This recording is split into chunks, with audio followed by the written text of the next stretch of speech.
cambia también lo profundo, cambia el modo de pensar, cambia todo en este mundo.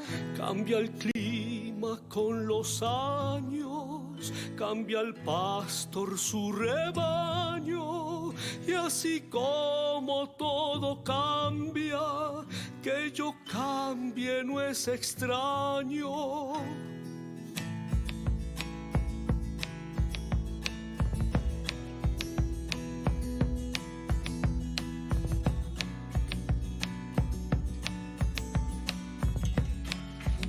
Amigos, amigas de Totum Revolutum, hoy tenemos nuevamente con nosotros un gran amigo y colaborador de Todo Cambia, un profesional de la cultura y el desarrollo social sostenible, José Carlos Flores Lizana, que nos atiende esta mañana desde el Cusco, Perú, conocido como el ombligo del mundo. Buenos días, José Carlos. Imainaya Kashangi, Ajin, Chasquicancay. Bienvenido a Todo Cambia. Hola, Ayiyami, Kusa, Añanchayki, Napahuascaykimanta. Muchas gracias, te agradezco tu saludo. Gracias a ti por todo lo que haces. José Carlos es también un conocedor profundo de las culturas andinas y profesor de quechua, el idioma ancestral de las poblaciones originarias de los Andes. Gracias, José Carlos, por todo tu trabajo y tu aporte social. Como cada semana también nos acompaña Edgardo, nuestro coach, terapeuta sistémico y profesor de filosofía. Buenos días, Edgardo. Gracias también por compartir este espacio. Buenos días, Salvador, y buenos días, José Carlos. Siempre contento de poder hacer esa mirada desde otras culturas, desde otras realidades, porque nos enriquece mucho y nos ayuda a librarnos del etnocentrismo, de mirarlo todo desde nuestro propio ombligo, sino aprender a que la vida tiene tantas visiones y cada visión es una cultura. Gracias porque nos enriqueces a todos, José Carlos. Gracias, Edgardo. Sí, a ver si en esta sesión podemos tratar este tema tan interesante, ¿no? La relación entre salud mental y diríamos, cultura, ¿no? Lengua, visión del mundo, manera de interpretar el mundo, etcétera, ¿no? Sí. Interesante. José Carlos, tu trayectoria es realmente muy interesante porque siempre has estado vinculado a todo lo que tiene que ver con la promoción de las personas andinas o que pertenecen a pueblos originarios. Compromiso con tu gente es esencial en tu trayectoria personal y profesional. Compártenos alguna experiencia significativa de las muchas que guardarás en tu trayectoria vital, algo que para ti sea difícil de olvidar y por lo tanto una lección de vida. Sí, justo cuando me propusimos el tema, yo quería empezar contándoles una experiencia personal de haber acompañado a un altumisa. Altumisa le llaman al chamán o al sacerdote andino, ¿no? Que maneja y conoce la lengua, conoce las costumbres, conoce la mentalidad del mundo andino. Yo era un agente pastoral en Huaro, es un pueblito que está cerca al Cusco, y un día llega una mamá y me dice, don Carlos, quisiera que acompañe a mi hijo porque va a venir a mi casa un altumisa a curar a mi hijo. ¿Qué ha pasado? Le pregunto, pues no.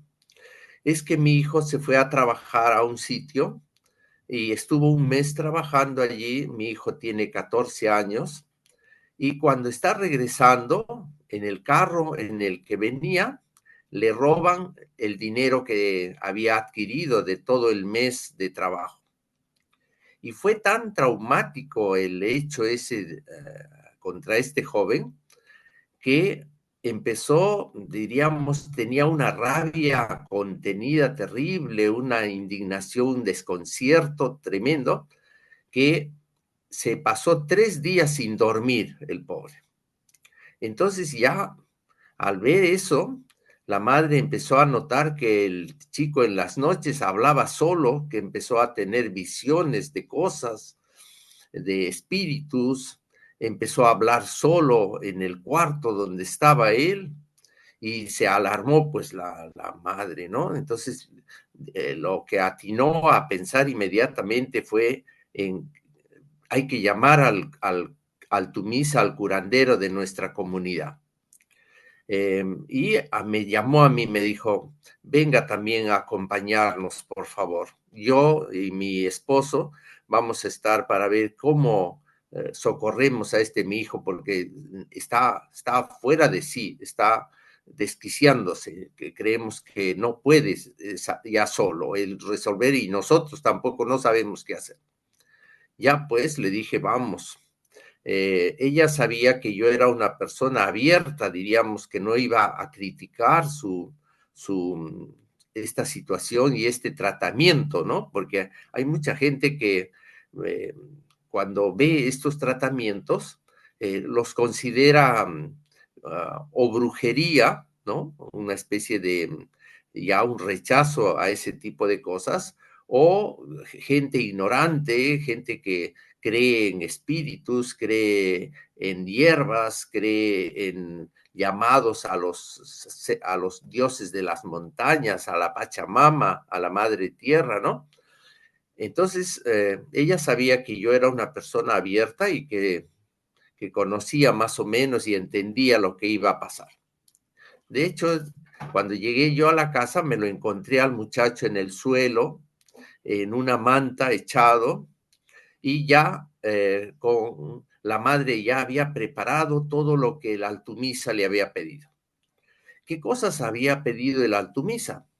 Primero, unos mates de hierbas tranquilizantes para el joven, que le diera bastante, que no le diera sal, le indicó que no debía comer sal, que el cuarto donde iba a hacer la sesión de curación fuera un cuarto cerrado donde no entraran otras personas salvo el padre, la madre y yo que estaba invitado allí. Llegó el chamán, un hombre que inmediatamente a mí me impresionó su presencia. Tenía un porte, una posición y un manejo. Yo, desde verlo entrar nomás a la habitación, lo vi como alguien que venía a hacer algo importante y algo bien hecho. Entonces el hombre ya me saludó, nos saludamos y me dijo, ya voy a empezar a hacer la curación de este joven. Lo primero que fue, y esto es lo interesante de la cosmovisión andina, empezó a rezar el credo en quechua, que se llama Iñini. Iñini en quechua significa creo. Y así empieza la oración del credo. Creo en Dios Padre, etcétera, ¿no? Empezó a rezar el Iñini y traía un látigo en la mano, un azote. Terminó de rezar y empezó a soplar a los vientos y a los 4 esquinas de la habitación y pidiendo la presencia de los 4 de los apus principales de la región y del pueblito, porque el sistema andino, el sistema religioso andino es un sistema jerarquizado, muy jerarquizado, donde hay divinidades principales, secundarias y medio especializadas, ¿no? Cada divinidad sirve para algún tipo de necesidad humana. Son los dioses cercanos, ha dicho algún antropólogo, ¿no? No es el dios lejano, sino son los dioses cercanos. Entonces empezó a llamar y de ahí ya empezó con el látigo, el muchacho lo hizo poner en el suelo, en una manta y solo con ropa de baño, con un calzoncillo. El muchacho estaba temblando así boca abajo, tenía miedo, pues, ¿no? Y obvio, yo también, yo me puse a rezar allí, a orar profundamente, ¿no? A decir, bueno, Señor, tú eres el Dios de la vida, tú eres el Dios que buscas y quieres nuestro bien y actúas en la manera y a través de las personas que tenemos cercanos. Tú has pertenecido también a una cultura. Jesús era un judío que también tenía sus creencias, también tendría sus fobias, como las que él rechaza después, ¿no? Cuando, por ejemplo, en el pasaje de la Samaritana está clarísimo, ¿no? El rechazo que tienen los apóstoles contra las mujeres y contra los samaritanos. Pues, Jesús también era un hombre situado y ubicado en su cultura. Entonces, el chamán empezó a darle golpes al muchacho en la espalda, así, fuerte, ¿no? Y se sacudía el pobre hombre, el muchachito, ¿no? Se sacudía de dolor y el hombre pedía que saliera el espíritu malo que había entrado en el manejo en el mundo andino. Es que muchas veces entran o salen espíritus a nuestro interior. Unas veces la madre tierra nos quita parte de nuestro espíritu o permite que entren malos espíritus a nosotros y nos hagan daño. En este caso, el chamán quería que saliera ese mal espíritu que estaba haciendo daño a este muchachito. Después, ya antes de que llegara, el chamán le había dicho al joven, a la madre, que preparara ortigas de las más picantes, las que pican más y las que hacen que la piel se ponga rojísima y arda, ¿no? Es como picadura de abejas, casi. Entonces, con esas hierbas, empezó también a pasarle, agarrando con trapos o porque te pican en las manos, le pasaba por todo el cuerpo, empezando por la cabeza. Lo hizo poner de pie y empezó a frotarlo de arriba abajo. Y ahí yo también confirmé una hipótesis que tenía de que el mundo andino concibe que el espíritu del hombre está en la cabeza y que el espíritu se mueve, una especie de tubo, ¿no? Una especie de como una flauta, vamos a llamarlo, que el espíritu humano está en un tubo que seríamos nuestro cuerpo. Entonces empezó a limpiarlo así, de arriba abajo hacia el suelo, y frotándole con las ortigas. Todo el cuerpo del muchachito se puso rojo de la picazón de las ortigas. Bueno, de allí ya le dijo, a ver, las hierbas que le has preparado, dáselas, que tome bastante. El joven, una vez que le frotó con las hierbas y con los azotes que le dio, se quedó así como sacudiéndose de nervios, ¿no?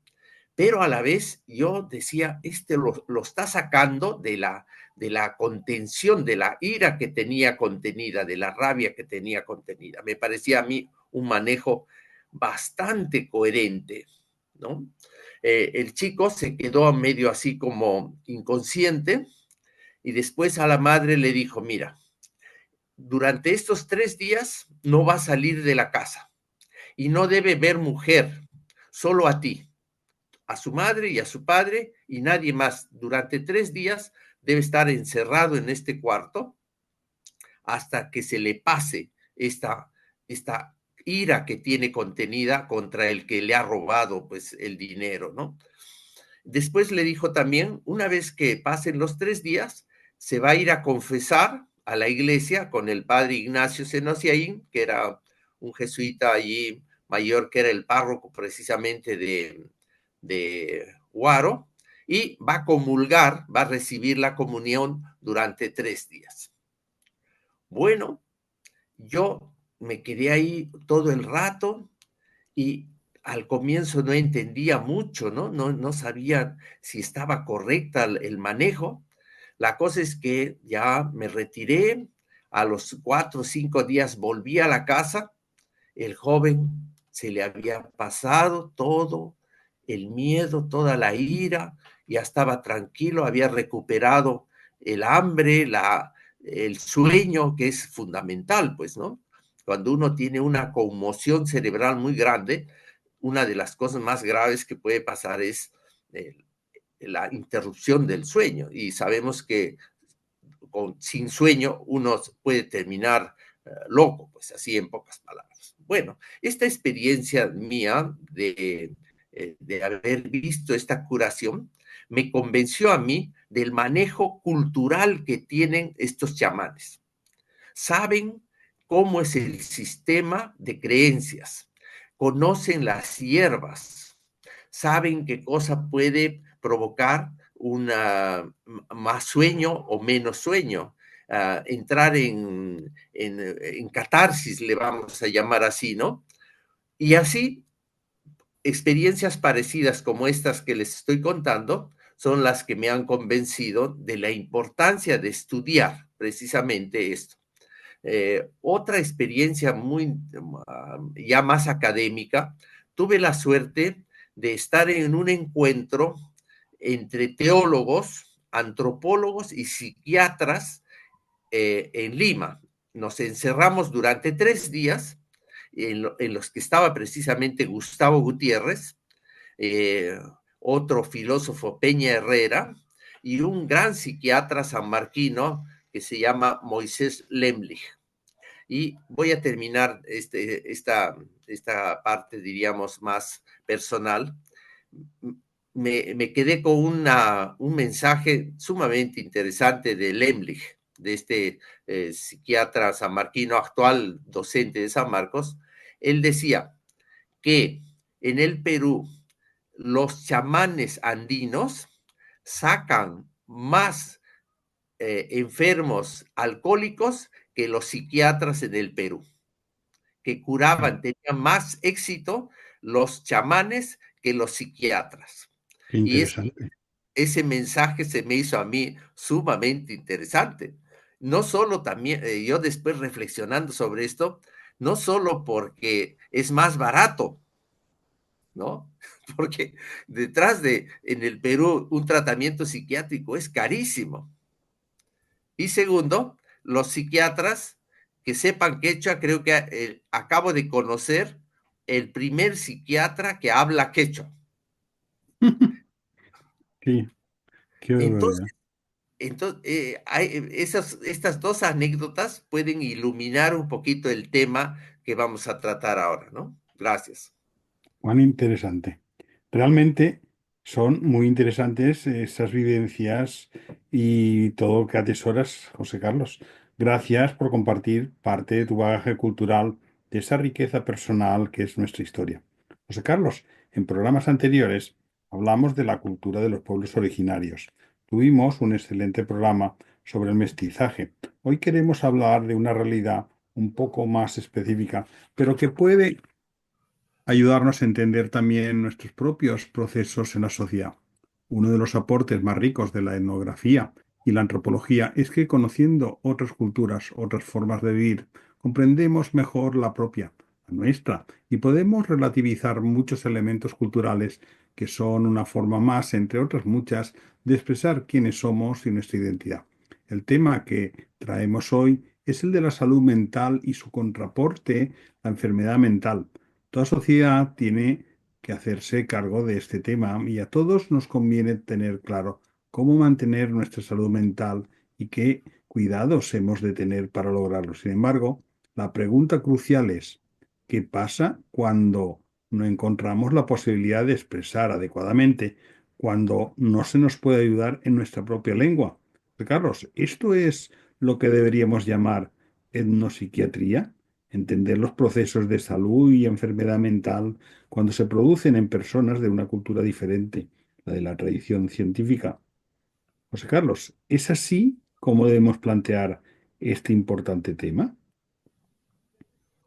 Está muy bien centrado. Gracias por tu pregunta porque me va a ayudar un poquito a penetrar en este tema que es bastante grande, ¿no? Es un tema sumamente interesante y esto me está llevando a estudiar. He descubierto, gracias a contactos que he hecho y a personas que me están orientando también, ¿no? Yo no soy psiquiatra, no soy psicólogo, pero el manejo de la lengua, el quechua, esto me está abriendo muchísimo a ver precisamente la relación entre lengua, cultura y salud mental. Hace poco, buscando una persona que me haga la presentación de mi libro sobre etnopsiquiatría, me decía una fiscal que hace precisamente las evaluaciones psiquiátricas de los presos y de los delincuentes, me decía: don Carlos, usted está haciendo algo muy importante. Yo cuando voy a Ayacucho, me decía, ¿no? Me siento mal porque las personas a las que entrevisto casi todas son quechohablantes y yo no entiendo cómo hasta ahora el derecho no les da la oportunidad de defenderse en quechua, aunque está formulado el derecho, ha sido reconocido y se está promoviendo. Eso sí, se está haciendo un esfuerzo para que los fiscales, los jueces, etcétera, sean los operadores de justicia, sepan hablar quechua y entender en quechua a todo el mundo de los acusados de delito. No hay que considerar a las personas porque te acusan, ya eres un delincuente, pues, ¿no? Entonces, ella me decía: el trabajo que estás haciendo es sumamente interesante porque estás tocando algo fundamental en el derecho de las personas. Bueno, este dato es importantísimo. Otra información muy buena que he conseguido es el descubrimiento de un egipcio, un antropólogo egipcio, que se llama Tobie Nathan, es un etnopsiquiatra egipcio francés, que escribió un libro que el título ya me llamó la atención. Se llama Ese país al que tú te pareces. Vale. Sí, este libro fue publicado en el 2017. Es un libro bastante reciente, diríamos. Toby Nathan es, como digo, egipcio, pero nacionalizado desde el 69 como francés. Es creador de revistas, formó grupos de investigación para estudiantes migrantes, porque él descubrió que muchos jóvenes migrantes en París sufrían de estrés, sufrían de enfermedades, de ansiedad, de depresión y de muchas veces que terminaban en suicidios. Entonces, él empezó a darle la importancia a la familia y a la comunidad en el tratamiento de las enfermedades mentales. Lo que le llaman, ¿no? El entorno familiar, el entorno cultural y las creencias y las creencias en espíritus sobrenaturales. Y precisamente lo aplicó a estos estudiantes migrantes en Europa. O sea, eran migrantes de culturas distintas y que necesitan un soporte de asesoría, de acompañamiento mental. Entonces, Nathan, por ejemplo, estudió la agorafobia. La agorafobia es el rechazo a la ciudad, a las multitudes. Es un fenómeno que yo lo he vivido con una sobrina mía, que llegó de Piura y se sentía tan mal cuando subía a los micros que se tenía que bajar, porque le entraba una especie de angustia tremenda las multitudes. Es el rechazo a las multitudes. Esa Se es la agobiaba, agorafobia. se agobiaba. Sí, sí, agobiadísima y con ganas hasta de vomitar. O sea, son fenómenos de adaptación, diríamos, de sociedades donde no hay tanta masificación. Pues nuestras provincias en general, nuestros pueblos, son muy tranquilos y en el norte del país más todavía, en Piura, ¿no? Son hasta tradicionalmente ya conocidos como demasiado tranquilos. Y cuando llegó a la ciudad, acá no podía moverse, no podía, hasta que tuvo que tener tratamiento y acompañamiento psicológico y psiquiátrico para poder superar eso, porque siendo una profesional que venía a Lima a trabajar como ingeniero, no podía estar con esa limitación, porque en carros, en buses, oír los bocinazos, Lima en eso es una sociedad terriblemente agresiva, ¿no? Y que te puede producir un estado mental de ansiedad muy grande, que puede llegar pues hasta ya inmanejables, ¿no?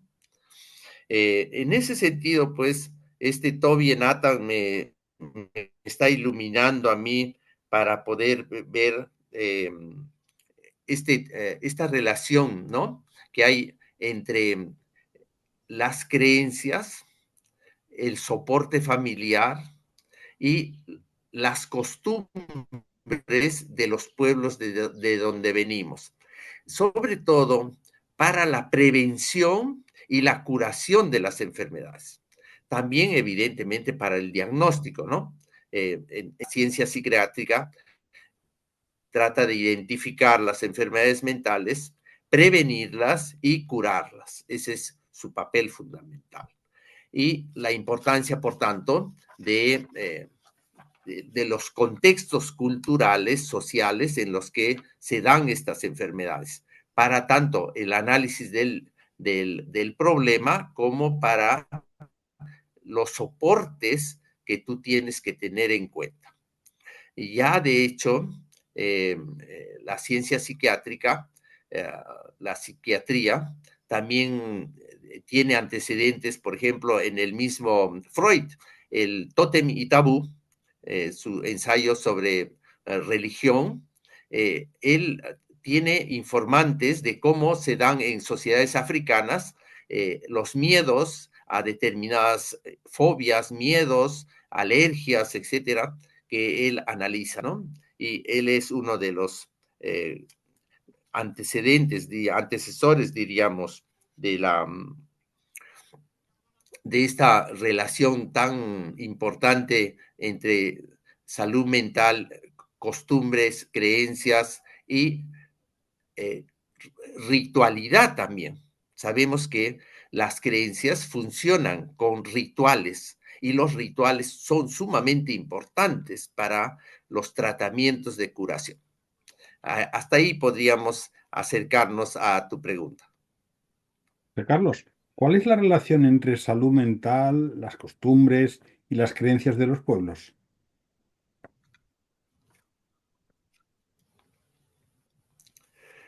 Es pues, como acabo de decirlo, ¿no? El tema de la psicología, de la psiquiatría y de la generación de determinadas enfermedades tienen que ver con las costumbres, las creencias, porque las creencias, como también estuve estudiando hace poco, una psicóloga eh, especializada en el síndrome de ansiedad, se llama Fabiola Cueva, es una mexicana, interesantísima, que ella se ha vuelto una especialista y ha publicado un libro que se llama Desansiedad.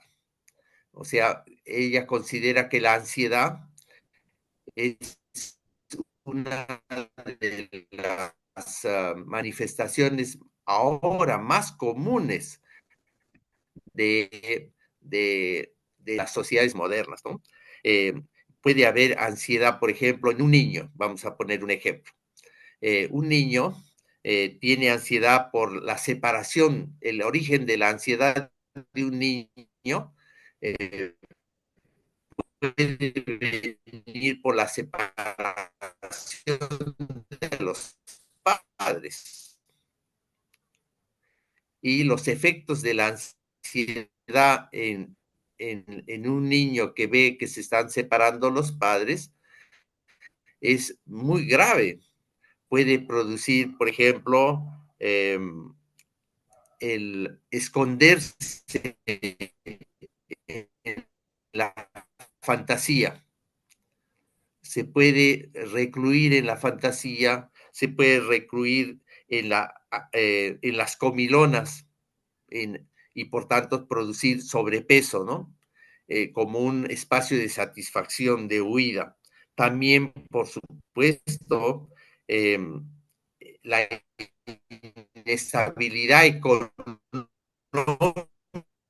por ejemplo, o las discusiones, la violencia verbal o la violencia física que puede desarrollarse en una familia y los efectos que eso tiene en los niños, causal de muchas enfermedades. Yo creo que precisamente eso es lo que hay que tratar de descubrir cuando se dan estos cuadros, por ejemplo, del tipo de enfermedad sobre la ansiedad, el síndrome de ansiedad permanente. Por eso también hay toda una serie de terapias que tienen que ver con la recuperación, ¿no?, del cuerpo, la superación del trauma, eh, la restauración de los vínculos con la madre, con el padre, con los entornos, eh, lo que le es interesantísima. Es un concepto que yo no conocí. Cómo nosotros nos podemos dar afecto de repente que no hemos tenido de nuestro papá o de nuestra mamá. Entonces podemos hacer con ejercicios, recuperar ese amor que hemos esperado o que no hemos tenido y que hubiéramos querido tener. El mundo andino, por ejemplo, para mí es un mundo que ha desarrollado poco la piel. En el mundo andino tú no ves acariciar mucho, no se acaricia mucho, no se besa mucho, no se abraza mucho. Y eso me parece a mí que es una de las cosas que se tiene que hacer desarrollar familias, en las escuelas, en todos los espacios donde el ser humano debe vivir. Cuando tú me decías, la salud mental es algo que debe estar presente en todas las etapas de nuestra vida, ¿no? Desde la niñez, la adolescencia, la juventud, la adultez, la mayoría de edad, ¿no? El adulto mayor, todos necesitamos estar como ajustándonos permanentemente, diríamos, en nuestra comprensión de nosotros mismos, de nuestros entornos y de las dificultades típicas de la vida. Y yo escucho también mucho y oigo mucho a un gran psiquiatra español, Rojas. Ah, eh, sí. Muy a- a- internacional. a- Enrique Rojas. que sí, Enrique Rojas, y a la hija también, ¿no? Sí. Es fantástico, verdaderamente, y lo escucho mucho y apunto y tomo notas de... El otro día, por ejemplo, nos dio una conferencia sobre los conceptos de felicidad. 7 consejos para ser feliz. Excelente, realmente que deberíamos popularizar eso, que llegue a mucha gente, ¿no? Porque tienen un valor, porque es un hombre sumamente culto y sumamente valioso y que hace tanto bien, ¿no? Porque te da elementos para entenderte a ti mismo. Como quisiera yo algún día traducir sus conferencias, pasarlas al quechua para que llegue al mundo quechua, ¿no? Algún día tenemos que hacer eso. Será interesante. José Carlos, ¿por qué es importante investigar los recuerdos culturales para la recuperación y prevención de las enfermedades mentales más comunes en la cultura andina quechua? Primero porque en el Perú, hace poco oí una comparación bien graciosa, decía, si a los peruanos los licuáramos todos, o sea, si hiciéramos una especie de jugo de todos los peruanos, el 75% de ese jugo sería andino o amazónico, dice. El 75%.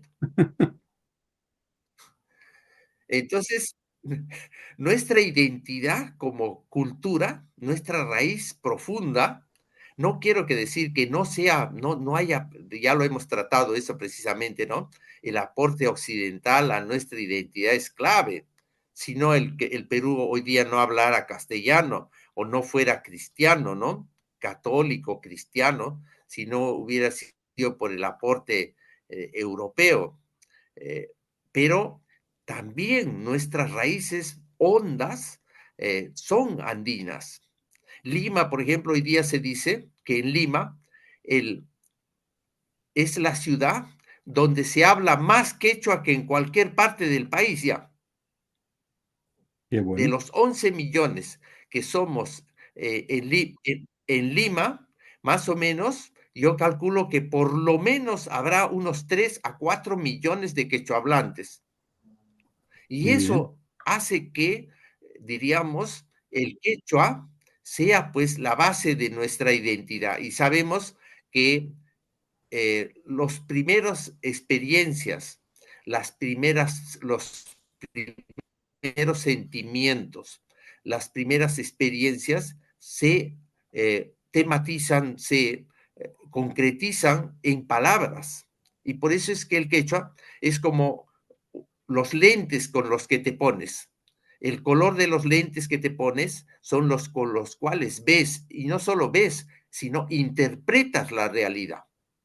Por eso es tan importante la relación entre salud mental y lenguaje y experiencias culturales. Si a ti desde niño yo me ponía a veces, cuando vivía con los campesinos, me ponía a veces en la puerta de una choza y miraba el monte que estaba ahí, el Ausangate, es uno de los nevados más bonitos del Cusco. Y yo decía, si yo hubiera nacido aquí, si yo hubiera sido niño andino, campesino, quechohablante, yo y mi mamá me decía cada mañana, papito, hijito, este es el Apu que nos trae el agua. Este es el Dios que nos trae el agua. Tú lo tienes que respetar, tú lo tienes que querer, tú lo tienes que saludar. Cada vez que lo ves, lo tienes que saludar. ¿Cómo no voy a crecer con eso? Es un abrazo a la Evidente, ¿no? O sea, naturaleza. las primeras y ese es uno de los grandes valores de la cultura andina, el retorno a la naturaleza, el retorno a la convivencia con todo lo vivo, el respeto, el en causa y que le llamamos, el buen vivir de los pueblos andinos, y no solo los pueblos andinos, sino los pueblos originarios, ¿no? Que siempre han tratado de manejarse en una relación armoniosa con la naturaleza. Qué simbiosis con la naturaleza y qué ejemplo más bonito para hoy en día encima de máxima actualidad. José Carlos, José Carlos, es muy interesante. ¿Qué otros ejemplos nos pueden ayudar a comprender esta relación, esta conexión? A ver, yo diría que es importantísimo ver la relación entre cultura, lenguaje y salud mental. Hoy día en el Perú, una de las cosas que está preocupando mucho, y ha salido un libro interesantísimo de un abogado, Eduardo Herrera Velarde, ha sacado un libro que se llama El cerebro corrupto. Oh, qué bueno. Eh, Que no dé ideas, que no dé eh, ideas, que no el dé ideas, porque análisis si no,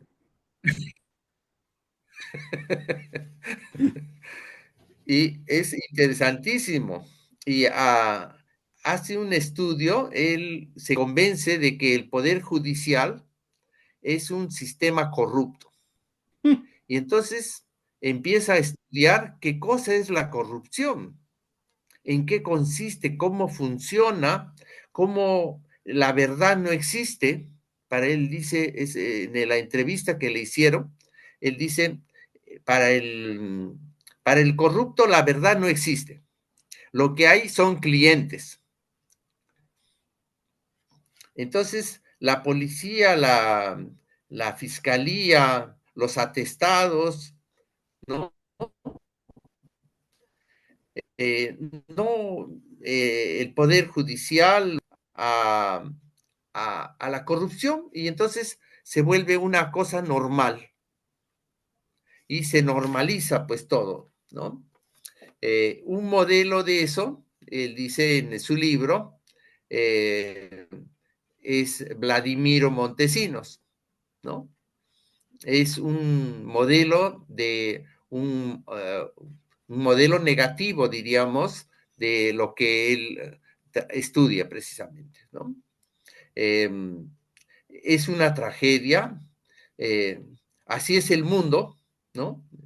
Terminan diciendo, pues, eh, eh, esa es la manera de vivir y que hay que acostumbrarnos a ese modo de vida y vamos deformándonos, pues, terminando por aceptar cualquier cosa. Hoy día en el Perú, una de las cosas más graves que tenemos, que ustedes se habrán enterado, ¿no? Es el sicariato y la muerte, y los asaltos, la extorsión.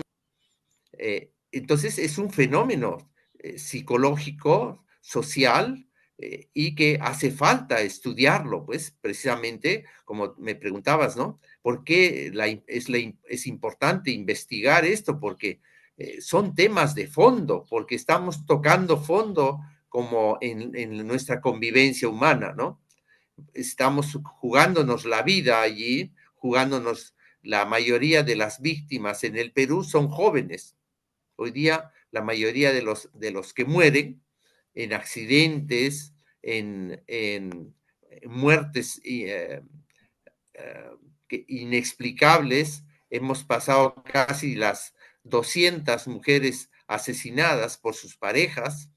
Entonces, es algo que necesitamos verdaderamente hacer investigación y seria y plantear cosas a mediano y a corto plazo, ¿no? Porque normalmente las soluciones o militares, ¿no? Militarizar el país, entonces vamos a tener ya en Lima tenemos casi 4 o 5 distritos de la ciudad de Lima militarizados como zonas de emergencia, pero no ha cambiado casi nada la situación de inseguridad y de miedo en cualquier momento tener una granada en la calle o un ametrallamiento de un bus porque no pagó el cupo para funcionar la empresa, o sea, cosas gravísimas, ¿no? Y de ahí también la importancia, pues, de priorizar la salud, la educación desde arriba y en todas las direcciones que sean posibles, sí. José Carlos, cuéntanos del caso concreto que has investigado de un médico que hizo un gran estudio de la realidad psiquiátrica del mundo andino. ¿Cuál ha sido su aporte?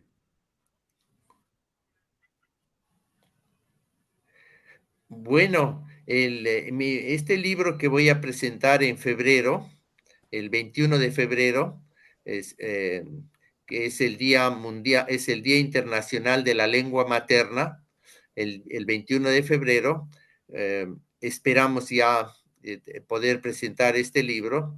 En este libro que me ha llevado como casi 4 años de estudio, voy a presentar la tesis. Este médico psiquiatra se recibió como médico psiquiatra, es el primer médico psiquiatra que se forma en Italia, porque no había facultad de psiquiatría acá en el Perú, se forma como psiquiatra y después hace unas pasantías, unas visitas a Suiza y Alemania. Y llega al Perú en 1915 y se recibe con una tesis sumamente interesante, pero muy poco conocida en el mundo, aún en el mundo de la salud mental, que se llama La alienación mental entre los primitivos peruanos.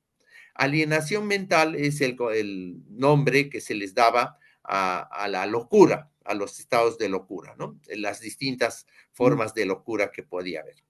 ¿Cuál es el valor de la tesis de este señor que por primera vez se va a publicar en el Perú? va a cumplir más de 100 años de haber sido escrita esta tesis y no había sido publicada. ¿Por qué? Porque estudia toda la terminología quechua para los estados mentales. Por ejemplo, ¿cómo se dice miedo en quechua? ¿Cómo se dice amor en quechua? ¿Cómo se dice ternura en quechua? ¿Cómo se dice ansiedad, estupidez? Todas las, diríamos, los términos para los estados mentales de las personas. Este señor hace además una recolección de 4 variantes de quechua. En el Perú hoy día se consideran 6 variantes principales del quechua. Él hace un estudio y un recojo de términos de 4 variantes del quechua. Después hace un estudio también en base a investigación histórica de las crónicas del Perú, cómo eran tratados, por ejemplo, los enfermos mentales en la época inca, cómo se trataba, por ejemplo, el alcoholismo, cómo se trataba el cocainismo, la prostitución, la zoofilia y enfermedades que él considera mentales, cómo eran tratadas y cómo se trataba a las personas y cómo se diagnosticaba para la recuperación de esas personas. Eso es lo más interesante de esta tesis, porque muchas de estos problemas en el Perú continúan y se siguen manejando con esas categorías. Eso es lo interesante de la tesis de este señor, de Emilio Valdizán Medrano, un médico que murió a los 46 años, nada menos que de tuberculosis, creador de revistas, fue el primero, el que armó, el que escribió sobre la historia de la medicina en el Perú, creó 3 o 4 revistas, una persona valiosísima, y se muere el día 25 de diciembre de 1929, a los 46 años. ¿El día de Navidad? El día de Navidad, fíjate. Y no había quien lo atendiera porque todos se habían ido de fiesta. Increíble. Y yo estoy reivindicando su valor, su persona como... Qué importante. José Carlos, ¿qué significa la publicación de su obra a la comprensión y atención del tema de la salud mental en el mundo andino? Mi libro trata, además de publicar por primera vez en la historia de la psiquiatría en el Perú, la tesis de Emilio Valdizán, voy a publicar 2 artículos, uno sobre el concepto de cuerpo humano, cuerpo en la cultura andina, y una segunda, cómo crear una red científica de investigación sobre la salud mental en las comunidades campesinas. Esos 2 artículos hago aproximaciones, ¿no? De cuáles son mis hipótesis principales de cómo está la salud mental y la importancia de mejorar las condiciones sociales, económicas y interculturales de las familias andinas y de las personas andinas. Yo tengo la hipótesis, ¿no? Y creo que no estoy muy perdido, de que una persona es fruto de su familia, fruto de su comunidad. Somos expresión de nuestras familias y de nuestras comunidades.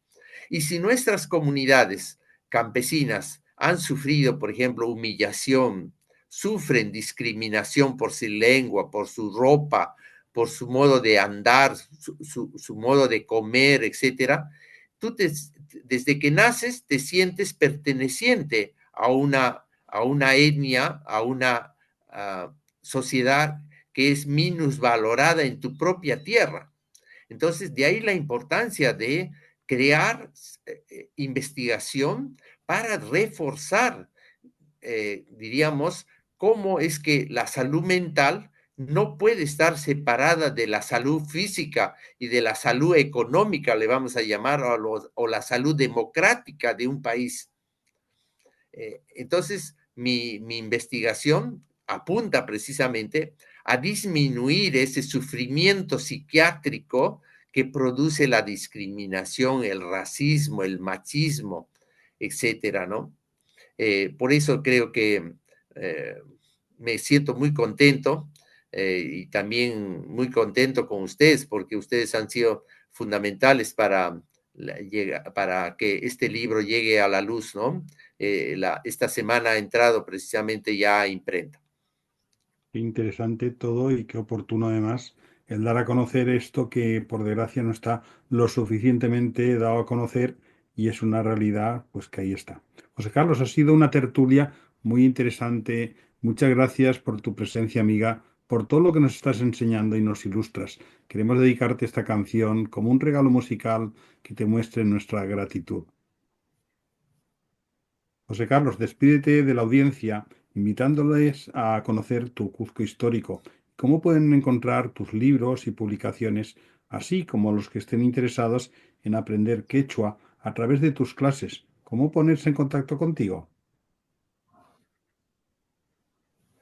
Bueno, muchas gracias. El libro, como les digo, ya será presentado muy probablemente ya hemos asegurado, en San Marcos, precisamente en el Centro de Investigaciones de Lingüística Aplicada de San Marcos, de la Universidad San Marcos, la decana de América, ¿no?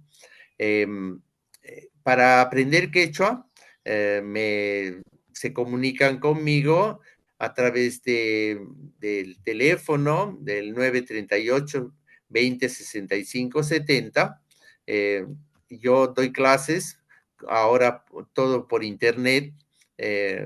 Tengo un texto de enseñanza experimentado durante casi 30 años en el Instituto de Pastoral Andina, que teníamos, ¿no?, nuestra escuela de idiomas, se enseñaba quechua y aymara, y ese texto es el que uso.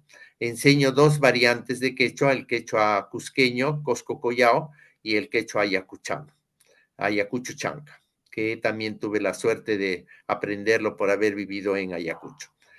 Mis libros están allí a disposición, algunos totalmente gratuitos, sobre violencia política en el Perú, después otras publicaciones he hecho de poesía, hago cantar, también compongo música que algún día les voy a pasar. He compuesto dos villancicos, uno en Uy, sí, quechua sí, y sí, otro en eso castellano. nos Gracias interesa a esa todos exclusiva. ustedes y Además será precioso, seguro. ya pues, La queremos, nada no más son la tan tengas lindos, porque pero tenemos que tienen todo publicarla. el ritmo del mundo andino. Muy bonito. Amigos, Ya amigas, de pues, todo muchas cambia. gracias. Sí. Pues gracias, José Carlos, por todo lo que nos estás aportando. Cuán interesante y amigos, ya habéis visto y habéis oído a José Carlos de cuáles son las formas de ponerse en contacto con él y de la publicación de su nuevo libro y todos los temas que él trata, cómo podéis acceder a ellos. Amigos, amigas de Todo Cambia, la realidad de la salud mental es importante para nosotros y para todos, y la estructura cultural es una realidad muy importante para la salud mental de los que quienes pertenecen a pueblos originarios. Permítame terminar con estas interesantes máximas. Antes me gustaría también, Edgardo, que tú hicieras algún aporte o alguna pregunta al profesor. Gracias, Salvador. Yo estoy meditando casi toda la ponencia de Carlos porque creo que es todo un conocimiento de una cultura como la cultura andina que enseña mucho, que puede transmitir mucho. Por eso creo que es tan importante para el programa conocer esa otra realidad, porque como decías en la introducción, nos ayuda a entender la nuestra y nos ayuda a ver nuestras propias necesidades, nuestras propias carencias, ¿no? Y bueno, agradecer una vez más, Carlos, y que sigas Mm, colaborando con nosotros porque tu visión nos enriquece y creo que a todos les puede aportar esa mirada nueva y fresca desde los apus de los Andes peruanos. Como decía, gracias, per- Edgardo. Gracias a ti y al equipo. Como decía, permítanme terminar con estas interesantes máximas. Vivir es nacer a cada instante. Eric Fromm. La vida es una aventura atrevida o no es vida. La vida no se trata de encontrarse a sí Cambia mismo, también sino lo de crearse a sí mismo. profundo, Amigos, amigas, cambia el todos hemos modo de de aprender de la historia de nuestros pensar, pueblos. Gracias cambia por todo lo que nos has todo aportado, en José este Carlos, por ayudarnos a mundo. entender Cambia las el raíces de las clima culturas. Y con también los muchas gracias, Edgardo, por tu años, cambia colaboración. el pastor su rebaño, y así como todo cambia, que yo cambie no es extraño.